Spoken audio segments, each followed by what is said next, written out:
Have you ever bought a basket of tomatoes that looked beautiful and fresh, only to find that just a few days later, some of them became mushy, some lost their aroma, and they no longer tasted as good as when you first bought them? I used to think that tomatoes simply spoil easily. But then, during a conversation with a friend who truly loves cooking, I realized something important. The problem is not the tomatoes. It's the way we store them. Hello everyone, I'm Mary.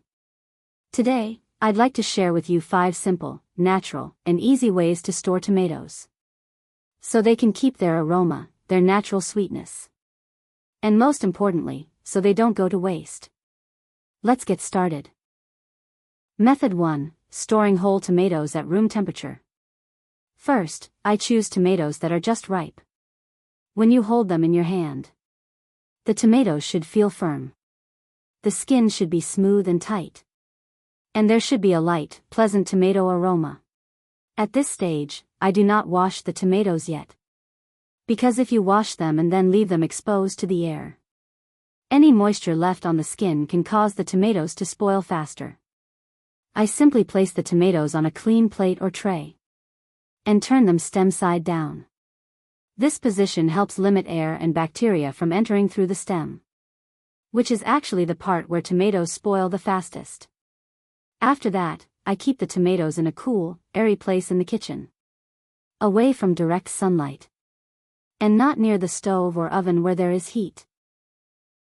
With this method, the tomatoes retain their natural aroma.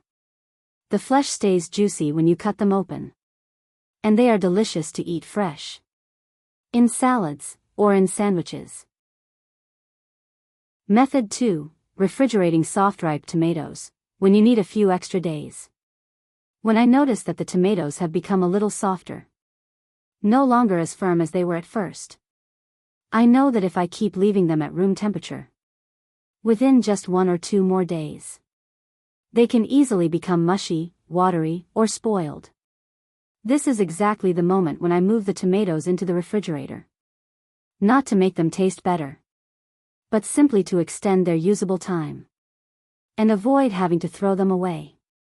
First, I gently wipe each tomato completely dry, using a clean cloth or kitchen paper towel.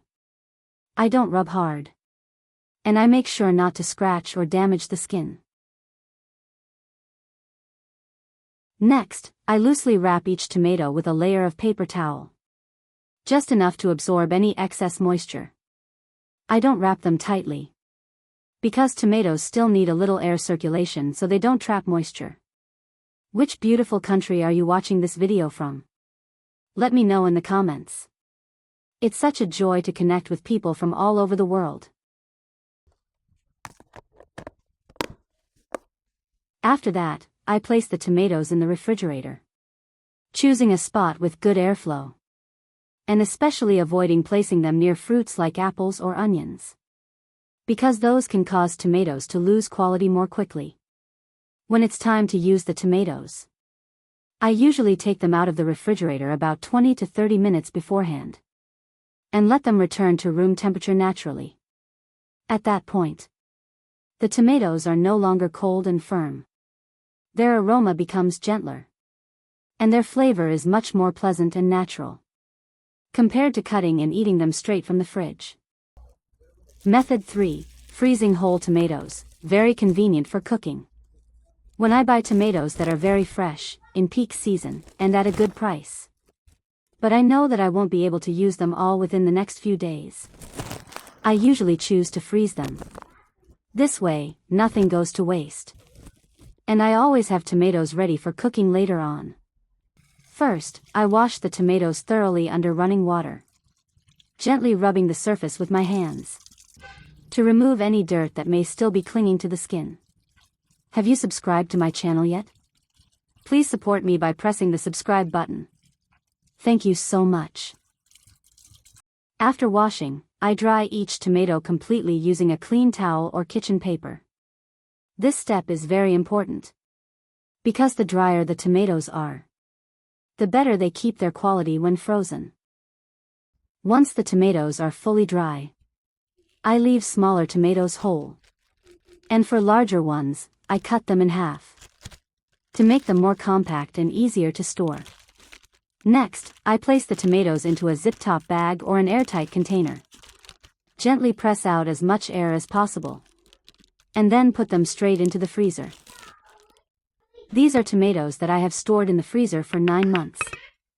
You can see that they have almost no change at all. When you take frozen tomatoes out to thaw, you'll notice that the outer skin loosens and comes off very easily. You can simply peel it off by hand, with no need to use a knife, which saves a lot of time. Frozen tomatoes are not suitable for eating raw, but they are perfect for cooking, making soups, sauces, stews, or braised dishes. Just take out the amount you need and add it directly to the pot while cooking. This is extremely convenient for busy home kitchens every day. Method 4. Cutting tomatoes into small pieces, freezing in portions. There are days when I only need a small amount of tomatoes for cooking. For example, to make soup, a quick sauce, or to stir-fry with eggs. If every time I cook I take out a whole tomato and cut it, it not only takes more time, but the leftover portion can easily become soft and spoil quickly. So I often prepare tomatoes in advance this way, cutting them and dividing them into portions. It's extremely convenient. First, I wash the tomatoes thoroughly under running water and dry them completely, just like in the previous step. Next, I remove the stem. And today I cut the tomatoes into wedge-shaped pieces like this. I cut them into medium-sized pieces, so that when cooking, the tomatoes soften quickly and release their natural sweetness. If you prefer an even more convenient option, you can also dice the tomatoes. This works especially well for dishes where the tomatoes need to break down evenly, such as sauces, soups, or stews. In general, you can choose any cutting style you like, as long as the pieces are a suitable size, so you can take them out and use them immediately when cooking. After cutting, I place the tomatoes into a zip-top bag, spread them out flat, and divide them into small portions, each portion equal to 1 meal or 1 cooking session. You can gently press lines into the bag with your hand to create portion divisions, or simply divide them into 2 or 3 smaller bags. Depending on your family's cooking habits, I really like dividing them by meal portions because when it's time to cook, I just open the freezer, take out exactly 1 portion, and the rest stays neatly inside the bag, without going through repeated thawing and refreezing. And the most convenient part is this: there's no need to thaw beforehand. When making soup, sauce, or stir-fry, I simply add the frozen tomatoes directly into the pot. After a few minutes, the tomatoes soften, release their aroma, and develop a very beautiful color. Tomatoes stored this way in the freezer, if prepared properly and sealed well, can be used for about 6 to 8 months. I usually try to use them within the first few months, so they keep their best flavor. Tomatoes are actually not difficult to store at all. You just need to understand what stage the tomatoes are in, and then you will know whether to keep them at room temperature, store them in the refrigerator, or freeze them. Among the tomato storage tips I shared above, which method do you like the most?